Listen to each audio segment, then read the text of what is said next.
अब हम पहुंचते हैं भगवद गीता के श्लोक 9 पर, जहां दुर्योधन अपनी सेना का वर्णन जारी रखते हुए एक बहुत दिलचस्प बात करता है। अब वो सिर्फ नाम नहीं गिनाता, बल्कि बताता है कि ये योद्धा कितने तरह के हैं और कैसे उसकी सेना को विशाल और विविध बनाते हैं। श्लोक 9। भगवद गीता। अन्येच बहवः शूरा मदर्थे त्यक्त जीविता, नाना शस्त्र प्रहरणा सर्वे युद्ध विशारदा। इन महान योद्धाओं के अलावा भी हमारी सेना में है कई और शूरवीर जो मेरे लिए अपने प्राण तक त्यागने को तैयार है। अब वो कहता है, ये योद्धा न सिर्फ वीर है, बल्कि ये है नाना प्रकार के शस्त्रों से सुसज्जित, और हर कोई है युद्ध की बारीकियों में पारंगत, युद्ध विशारद। ये सिर्फ श्लोक नहीं, ये भाव है। इस श्लोक से दो बातें बहुत साफ होती हैं।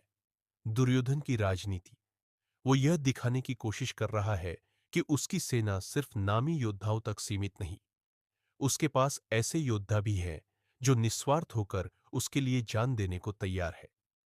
मनोबल निर्माण, वो यह जताता है कि युद्ध सिर्फ रणनीति से नहीं, बल्कि समर्पण और भावनाओं से भी जीता जाता है।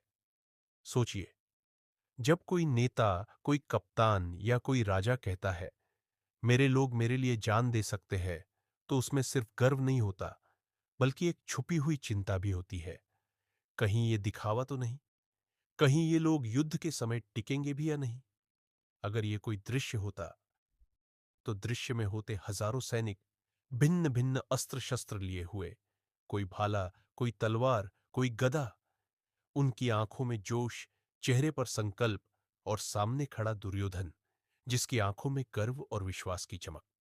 इस श्लोक की खासियत यह दिखाता है कि कौरव सेना मात्र कुलीनों तक सीमित नहीं है, बल्कि उसमें विविधता और समर्पण का मेल है। क्या आप तैयार हैं अगले श्लोक के लिए, जहां युद्ध की रणनीति और भी तेजी से बनती नजर आएगी? कथा अब अपने चरम की ओर बढ़ रही है।